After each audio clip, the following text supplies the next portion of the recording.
Hello दोस्तों।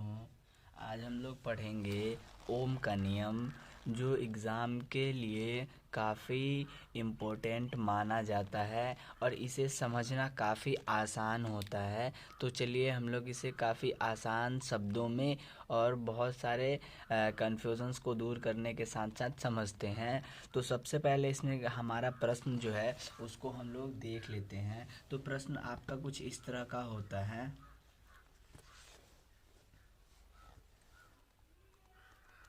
ओम का नियम लिखे तथा प्रमाण दे। ओम का नियम लिखें तथा प्रमाण दे। तो सबसे पहले हम लोग ओम का नियम को समझेंगे। तो ओम का नियम क्या होता है? तो ओम ने बताया था कि जब किसी चालक तार में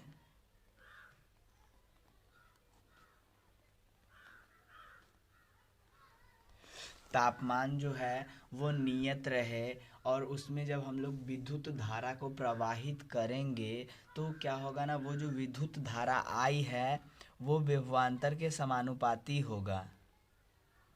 ठीक है, यानी V बराबर क्या हो जाएगा, V प्रोपोर्शनल टू I। विभवांतर जो है धारा के समानुपाती होगा। मेरा कहने का ये मतलब है, सॉरी, उनके कहने का ये मतलब था कि अगर हम लोग विभवांतर को जैसे ही बढ़ाएंगे तो उसमें धारा का मान अपने आप बढ़ जाएगा। भी प्रोपोर्शनल टू क्या होता है, आई। तो यहाँ पे हम लोग क्या करेंगे कि भी जो है, भी को हम प्रोपोर्शनल के चिन्ह को जैसे ही हटाएंगे तो एक बराबर का चिन्ह देंगे, और जब इसको हटाएंगे तो एक नियतांक आएगा जिसको हम लोग बोलते हैं प्रतिरोध। यानी जैसे ही हम लोग आई का मान बढ़ाएंगे तो क्या होगा, भी का मान जो है बढ़ जाएगा। ठीक है, तो यहाँ पे क्या है कि आपका मिला V बराबर आई आर, और यही है आप किसका नियम, ओम का नियम। तो उन्होंने बताया था कि जब किसी चालक तार में तापमान नियत रहे तो जब हम लोग उसमें विद्युत धारा को प्रवाहित करेंगे तो उसमें बहने वाली विद्युत धारा विभवांतर के समानुपाती होगा। ठीक है, तो चलिए हम लोग इसका आंसर देखते हैं। तो इस चीज़ को हम लोगों ने यहाँ पे समझ लिया है कि जो है भी विभवांतर जो है धारा के समानुपाती होता है, यानी भी प्रोपोर्शनल टू आई। इसीलिए भी बराबर क्या होगा, आई। प्रोपोर्शनल का चिन्ह हटाएंगे तो बराबर का चिन्ह देंगे, और बराबर का चिन्ह के जब हम लोग यहाँ पे लाए तो आई के बाद यहाँ पे एक आर नियतांक देंगे जिसको हम लोग प्रतिरोध बोलते हैं। ठीक है, तो प्रतिरोध, ये प्रतिरोध हो गया आपका, इसको हम लोग प्रतिरोध बोलते हैं। और इसका एसआई मात्रक क्या होता है, एसआई मात्रक ओम होता है। ठीक है, तो इतना बात आपको फर्स्ट स्टेप में याद रखना है कि ओम का नियम क्या है। तो चलिए अब हम लोग देखते हैं कि ओम का नियम क्या है। तो पहला है आपका ओम का नियम, नियत ताप पर किसी चालक तार के सिरों के बीच का विभवांतर प्रवाहित धारा के समानुपाती होता है। यानी जो भी जो है उन दोनों बिंदुओं के बीच का, उसमें अगर हम लोग धारा प्रवाहित करते हैं तो भी समानुपाती आई, इसीलिए भी बराबर आई आर होता है। ठीक है, यदि उसके बाद हम लोग लिखेंगे, यदि चालक तार के सिरों के बीच का विभवांतर भी तथा प्रवाहित धारा आई हो तो ओम के नियम से, उसके बाद हम लोग देखेंगे ओम के नियम से,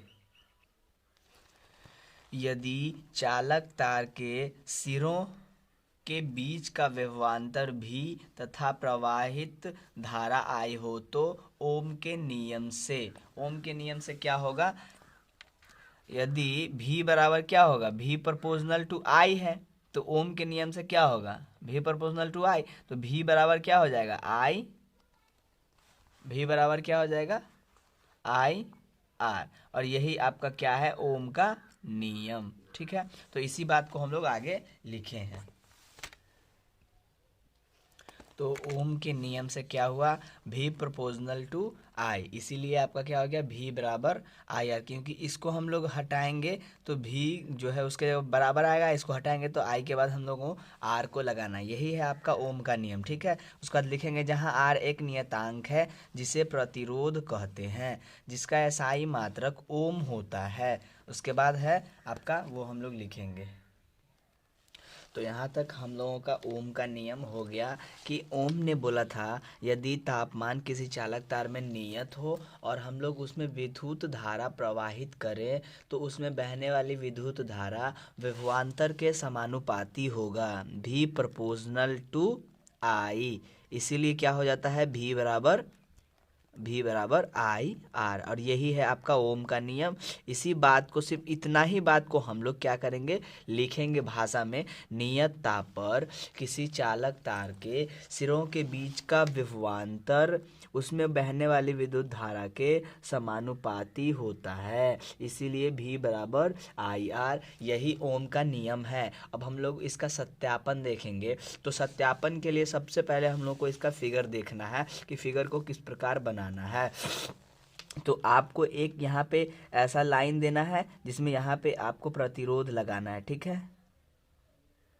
आप इस फिगर का स्क्रीनशॉट कीजिए और इसको जो है आप अपने कॉपी पे बना लीजिए। इसका नाम अमीटर है, इसका नाम प्लग कुंजी है या बैटरी बटन, इसका नाम है बैटरी, और इसका नाम है विभवांतर वोल्ट मीटर। लिख देते हैं सबका, वोल्ट मीटर, ए मीटर,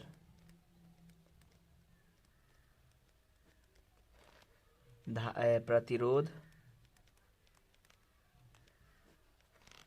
बैटरी, बैटरी बटन।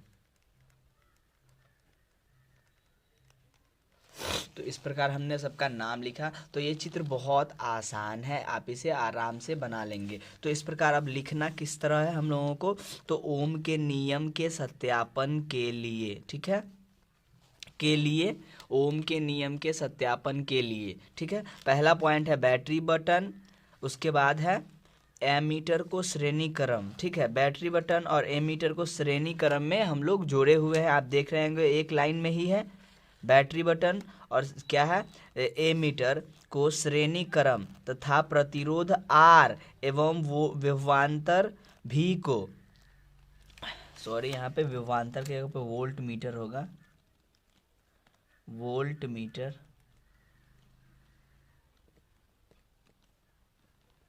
भी को समांतर क्रम में जोड़ कर एक विद्युत परिपथ हम लोग तैयार कर लेंगे, ठीक है। इतना बात आपको समझ लेना है।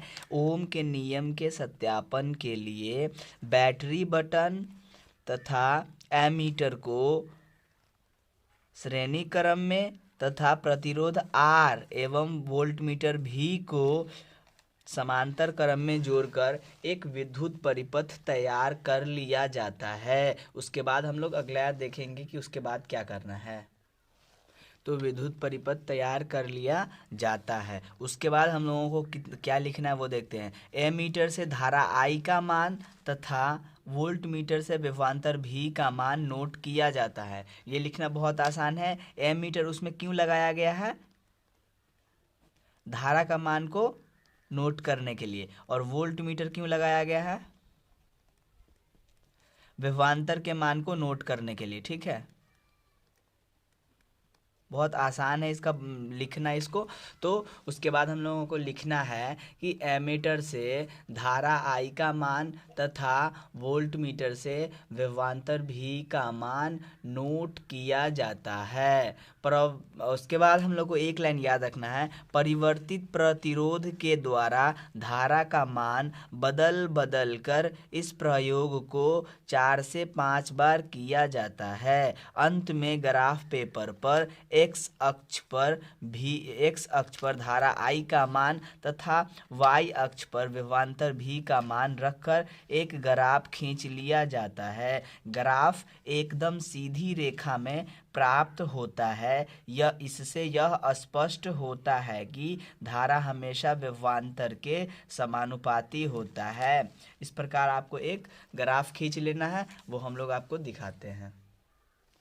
तो क्या है, ग्राफ पेपर पर एक्स अक्ष पर धारा आई का मान तथा वाई अक्ष पर विभवांतर भी का मान रखकर एक ग्राफ खींच लिया जाता है। ग्राफ एकदम सरल रेखा यानी एकदम सीधी रेखा में प्राप्त होता है। इससे यह स्पष्ट होता है कि धारा हमेशा विभवांतर के समानुपाती होता है। हम लोग इस प्रकार एक ग्राफ खींचे हैं, इसको आप लोग देखिए। यहाँ हम लोग क्या किए हैं, एक्स अक्ष पे धारा का मान रखें और वाई अक्ष पर विभवांतर भी का मान रखें और एक सीधा लाइन खींचे और 5 बिंदु वहाँ पे हम लोगों ने इस प्रकार दिखाया, क्योंकि प्रयोग को हमने 4 से 5 बार किया था। इसका भाषा लिखना बहुत आसान है, आप फिगर को देखेंगे और उसी हिसाब से भाषा को लिखेंगे। पहला आपको जवाब देना है कि ओम का नियम क्या है। तो ओम का नियम बड़ा ही सिंपल है कि जब किसी चालक तार में तापमान नियत रहता है तो उसमें प्रवाहित किया जाने वाला विद्युत धारा, उसमें बहने विद्युत धारा उन दोनों बिंदुओं के बीच के सिरों के बीच के विभवांतर के समानुपाती होता है। अर्थात यदि किसी चालक तार के सिरों के बीच का विभवांतर भी हो, उसमें प्रवाहित विद्युत धारा आई हो, तो ओम के नियम से क्या हो जाएगा, V प्रोपोर्शनल टू I। इसीलिए क्या होता है, V बराबर IR। अब हम लोग इसको प्रूफ करने के लिए एक विद्युत परिपथ लिए। तो विद्युत परिपथ में हमको क्या है, इसके सत्यापन के लिए एक विद्युत परिपथ लिया जाता है, जिसमें क्या करना है, जो जो चीज़ें दिया हुआ है उन चीज़ों को लिखना है और उसमें एक I है और एक मतलब एक एम्पियर है, जिससे हम लोग क्या नापेंगे, सॉरी एमीटर है जिससे हम लोग धारा का मान नापेंगे, और एक वोल्ट मीटर है जिससे हम लोग विभवांतर का मान मापेंगे। उन दोनों मान को परिवर्तित प्रतिरोध के द्वारा क्या करेंगे, इस मान को 4 से 5 बार हम लोग लिखेंगे और अंत में एक्स अक्ष पे क्या करेंगे, एक्स अक्ष पे धारा I का मान रख देंगे और वाई अक्ष पे विभवांतर V का मान रख देंगे और इन दोनों मान के बीच एक ग्राफ खींचेंगे। तो ग्राफ बिल्कुल सीधी रेखा में प्रतीत होगी, यानी सीधी रेखा में गमन करते हुए जाएगी। तो इस तरह से हम लोग यह स्पष्ट बोलेंगे कि धारा हमेशा विभवांतर के समानुपाती होता है और यही ओम का नियम है। आप इन सभी का स्क्रीनशॉट बारी बारी से ले लीजिएगा और उस प्रकार उसको आराम से कर लीजिएगा। मिलते हैं अगले वीडियो में, तब तक के लिए धन्यवाद।